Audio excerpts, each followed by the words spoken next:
Hey there, viewers, and welcome back to Grumpy Monkey Garage, where I keep buying cars to keep you entertained. Now, no one grew up with a poster of a Toyota Camry on their wall, but I think we're all coming to love them since the economy sucks and everything's expensive. The luxurious space and interior and the gas mileage of these things are becoming ever more important to us. Let's talk about why the Toyota Camry is the best car.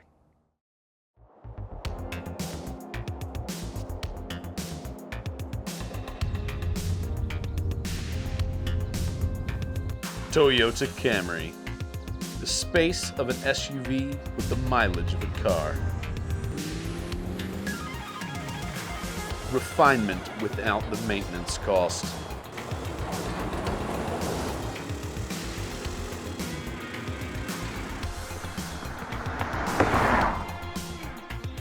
Functionality that makes it for almost everyone. Scratch that, it is for everyone.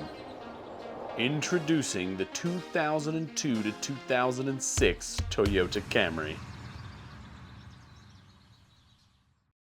So you should absolutely buy this car. Now, this is a 2005 Toyota Camry, but this body style ranged from 2002 to 2010 with a minor facelift around the 2007 model year where they changed the front grille to not have that little, underbite situation going on there. But really, they're all the same car underneath. Couple of different engine changes, and we'll get to that later, but this car is perfect for you if you're 99% of the population. Now let's talk about why. If you're looking for a full-size sedan, you're gonna look at this, you're gonna look at the Accord, you're gonna look at the Nissan Altima, you're probably not gonna look at a Chevy Malibu or a Ford Fusion because they're both terrible, and Dodge doesn't really make a mid-size car that isn't stolen every 15 minutes, at least here in Georgia. So you're really limited. The Altima has the world's worst transmission, just an absolute pile of garbage transmission. The Accord has a fantastic transmission, but the Accord has engine problems with timing chain rattling and guide failure and constant chronic VTEC solenoid oil leaks on those 2.4s. The Camry has no engine problem, -1, which we'll touch on later, and has no transmission trouble at all. In fact, routinely at my shop, we see this generation Camry with over 500,000 miles on it. What else are you gonna buy that's this good? Now, for that price, what does that buy you? Now, back in the day, 2002 to 2010, especially in the earlier years, 2002 to maybe about 05 like this, the reason you see more Accords than Camrys on the road had nothing to do with the reliability of the car. It had to do with the sales tactics. Honda, as my mom found out, back in the day my mom was shopping for a Toyota or a Honda minivan, and when she went to go look at the Toyotas, she was very excited, wanted to buy a Toyota Sienna, and they would not negotiate on price. It was, this is the price, you don't get another choice. So she said, I don't want to do that. Went and ended up buying a Honda Odyssey. Now, why did she do that? Because Honda was willing to negotiate, because Honda needed sales. Toyota had every single thing they made, they sold it. They did not struggle at all. They knew they had the best product. They had no reason to change whatsoever. And I wasn't a mechanic in 2002. I was still doing multiplication or whatever. So I definitely wasn't out there helping negotiate car prices. Knowing what I know now, I would have told her to buy the Sienna. But these are fantastic. Now, there's a crippling hindrance to these engines. The transmissions are flawless. I've only ever replaced one, and I think that car had 400-something thousand miles on it, and the guy had punctured a hole in the pan and drained all the fluid out. It wasn't even the car's fault.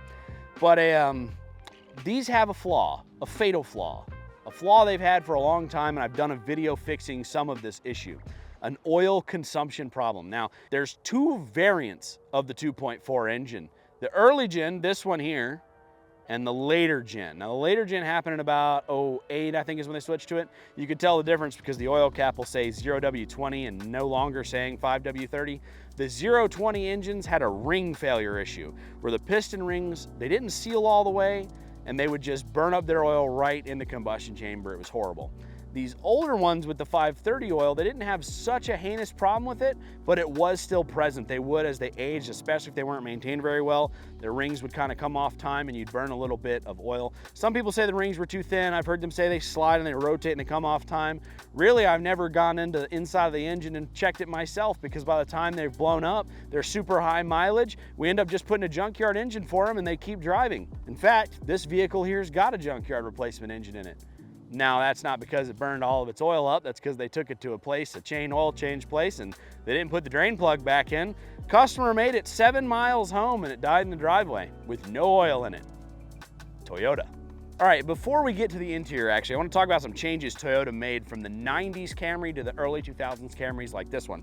First of all, if you've had a 90s Camry, you know that the door handles were little Flappy Bird looking things like this. They absolutely sucked and you'd pull on them and they just break off. Well, Toyota did the right thing and over-engineered the hell out of these door handles. These are like the beefiest door handle that I mean, I've never replaced one, never. And I work on a lot of Toyotas. They just happen to be my favorite car, so I work on a lot of them. But this door handle is huge. I mean, that's almost half of my hand. They really overbuilt this to avoid the door handle problem. Another problem they have in the 90s, which they've kind of fixed in the 2000s, the paint. The paint sucked in the early, mid, late, all the 90s Toyota paint sucked. Every Toyota Camry you see is missing hubcaps and the paint's falling off of it, all of it. Not here. Now these are admittedly aftermarket hubcaps. We have a hubcap thief around here who likes to take them and put them on customer cars instead of leaving them on his own. Don't know who that could be, but you get the idea. Paint doesn't fall off near as bad. Now, if you live in Florida or you live somewhere where it's sunny all the time, like here in Georgia, you will eventually get some paint spots on the roof or on the trunk if you don't wax the car very often.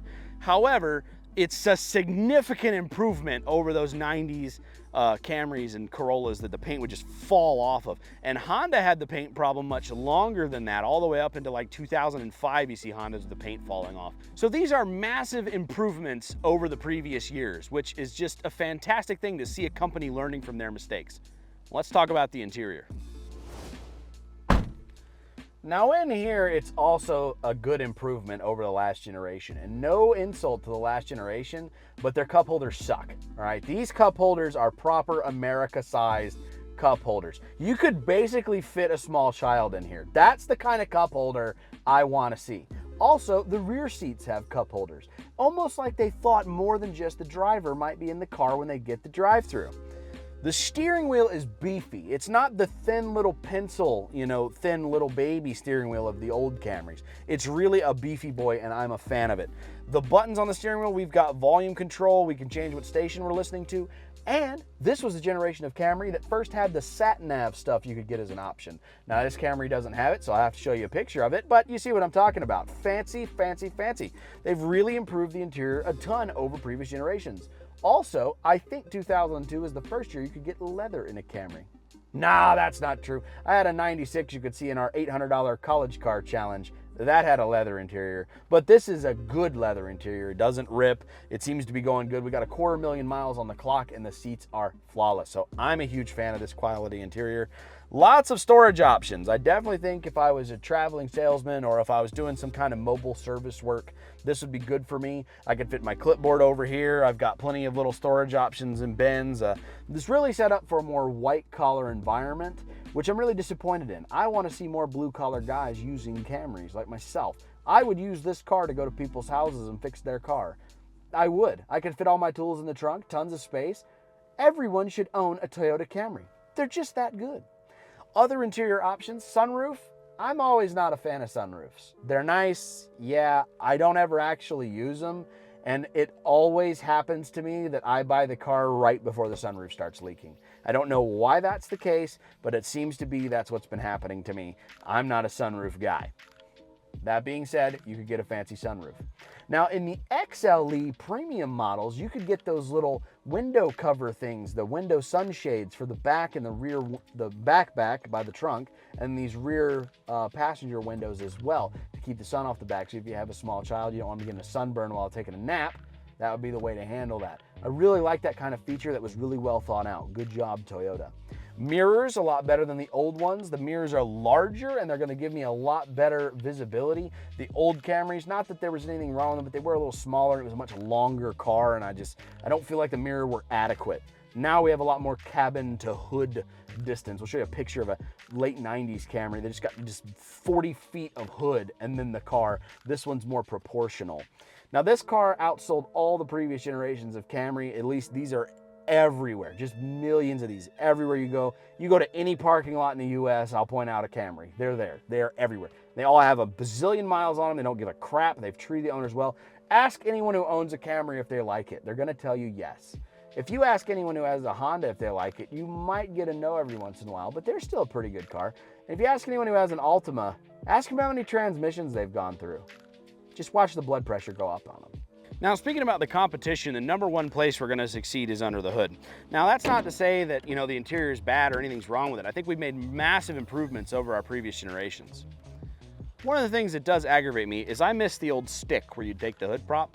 Eventually, these little automatic hood struts do leak and you get an instant concussion guillotine looking device as you're reaching under there and it bonks you on top of the head. That's not really a fun experience. This is the 2.4 liter 4-cylinder.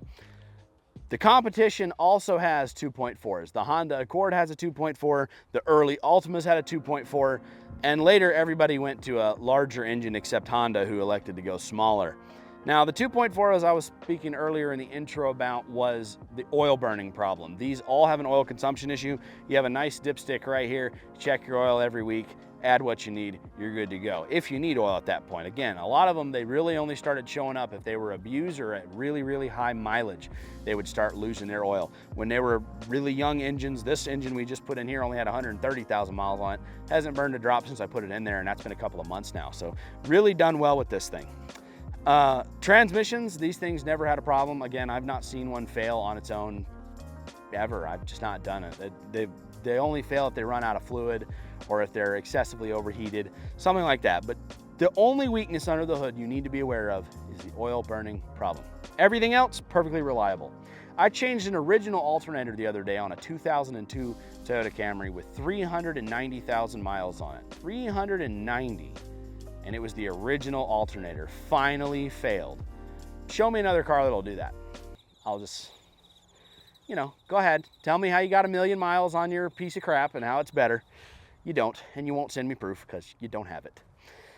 Anyway, competition. Altima's 2.5 engine later, like not the 2.4. 2.4 had head gasket problems with them. 2.5 later, really don't have too much trouble out of that 2.5. I've seen them go pretty high mileage, 200, 250. But by that time, they've gone through 5 transmissions and the owner's fed up and the interior is falling apart, so they're just done with it. Hondas don't have a transmission or an interior problem. They had an engine problem, leaking oil everywhere, constantly making a mess in the driveway, overheating. They would blow head gaskets faster than these. I don't typically see 2.4s with blown head gaskets, even if they've been really overheated.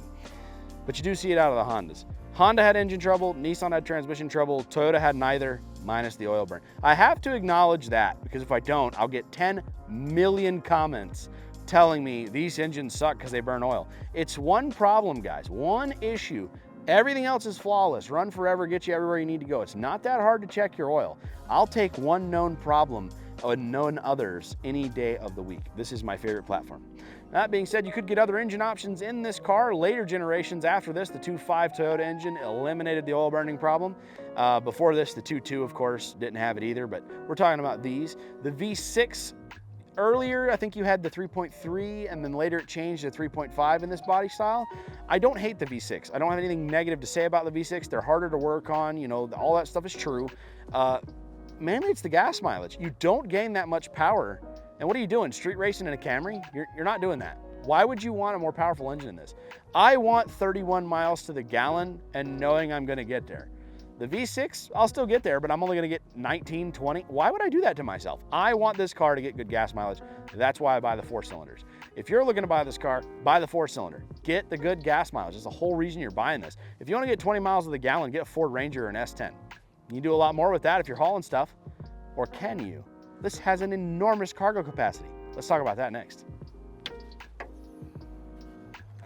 Now back here at the cargo capacity space, they do make automatic trunk poppers. You could get them factory from Toyota. I don't have any of the keyless entry features because when I bought the car, the previous person had lost them all. That doesn't mean that they're not there. You could have keyless entry and a trunk popper, but I gotta do it the old-fashioned way. Now, to film this very video, we carried all the cameraman's equipment in the back of this trunk. And he regularly uses a 4Runner, but I was arguing with him that you can, in fact, use this car as a truck because it has an interesting feature. And by interesting, I mean everybody started standardizing it. Back seats lay down, which means from here to the driver's seat is a pickup truck bed. As long as you're not hauling a refrigerator, this will haul anything you could ever need to move. And the rear seats have a 60-40 split. So if you need to have 3 passengers and some long material, you could still stick it in there. Now, I don't have a measuring tape, but I would wager that there's about the same amount of space between there and there than there is in my short bed Ford Ranger. Now the long bed, of course, is a long bed, but I think there's at least short bed amount of space in here. If you're hauling some boards, or if you're doing a DIY project and you're like, I need a truck because occasionally I haul things. No, you don't. This will occasionally let you haul things. Quit trying to just buy something massive on the road. You don't need it. This is what everyone needs. It's perfect. Rest my case. Now there's many different trim levels you could get with this generation of Camry. Now one of them is super rare and I'm very excited about it. I wish I could find one, but they're super rare. That's the base model, the Camry CE. So we're gonna put the top up here, CE. So the Camry CE is really cool. You could get it with a manual transmission, which was amazing, and rolly windows. Now you don't see very many of those because for the same price as a base model Camry, you could get a high-end tricked out Toyota Corolla S, which they had just changed the body style for in this time frame, and a 2003 onward Corolla S is just a sexy car. No one was gonna buy a base model Camry when they could afford that. So you don't see too many Camry CEs around with the manual transmission. But I know they're out there and I really would like to have one, so I'd love to find a Camry CE. So if you know of one, make sure you let us know because I'd like to buy it from you. Even if it has a blown up engine, I'll change it. I just need a good transmission. The next on the level would be this one. This is the LE. Now, LE is the most popular Camry you're gonna find out there. There's a lot of different things with the LE. It's kind of their base, but you got power windows, power door locks, keyless entry, power steering, air conditioning, and an automatic transmission. The LE had the 4-cylinder. I don't think you could even order that with a V6, but you could order an LE with leather interior. You could order it with a sunroof. You could order it with heated seats. I've seen LEs have a ton of different options. Now, you also have in the later generations, the SE, the Sport Edition Camrys. Those are a little more obscure. A lot of them were SE V6s, and the V6, as I said, is not the desirable car because, I mean, I don't understand why you would want a sedan to get truck gas mileage. That's just silly. The purpose of a car, good gas mileage and be very, very reliable. The V6 is reliable, stay with the 4-cylinder. So SE we're gonna kind of ignore. You had XLE, which was your extreme luxury interior. It was beautiful. That's the option where you could get the window guards for the rear and for these. You also had your heated and cooled power seats, which were amazing. It's a much heavier car though, so because of all that extra options, you do lose a little bit of gas mileage. Our best example we were able to find only got about 29 miles to the gallon, whereas this LE with leather is getting 31. That's a whole lot better. Of course, that could have something to do with tires and other factions, but this is just what we've seen. Just trying to share the facts here. After XLE and SE, you had the XLE V6. Again, it's the same luxury stuff with a V6. Now, the TRD Camry did not come out in this generation. That comes out later. The XLE V6 was the one that had the spoiler, which I thought was so cool. It's so rare to see a Camry with a spoiler, but it's not a sports car. Spoiler's not really a make or break for me. It's a car, you know, I just want it to be a car. They do have really cool colors like this really light blue, which I'm a fan of. One of the things, LE and onward and trim levels, you could get in any color you wanted. So if somebody has a really cool color like this really light blue, it's probably because they ordered it. Now this here, I think is a standard Toyota color. I've seen quite a few Camrys with this, but they've all been 05s. So I'm curious if this is a 1-year only color, but I wasn't able to find any information on the internet. Well, again, in 05, I wasn't buying cars new. So, oh yes, we've named this car Bubbles based on this color, like the Powerpuff Girl. That's just a weird caveat. You gotta name all the Camrys because there's so many of them. Anyway, that's all the trim levels. Now on to the final decision of this car. So in conclusion, the final decision of this car is, this is the best car you can buy. They're cheap. These cars range anywhere from $7,000 down to the cheapest one I found was $3,000. That's a very reasonable price range to achieve, a lot better than a brand new car. They're very reliable. They get fantastic gas mileage. They could do anything. This car is literally for anyone. Name a trade, I'll tell you how they can use this car. There's like 3 exceptions. If you're doing appliance delivery, you probably can't use a Camry. But if you are a homeowner, if you are somebody who is just going to work every day, if you need a car to get back and forth to the grocery store or the office, even if you're doing some kind of subcontracting, a plumber could use this car until he has to move a water heater. And even then, depends on the diameter, you can lay it down in the back. This car can do a ton. They're underrated vehicles. I love this car. You should buy one. Everyone should have a Toyota Camry. It's the best. Cheap maintenance. It's only got 4 quarts of oil to change. Air filters are easy. There's a million YouTube videos, including mine, showing you how to do some basic work on these. They're simple, simple cars, and you should own one. This is the best car. I give it an A+, class dismissed. We'll see you next time on Grumpy Monkey Garage.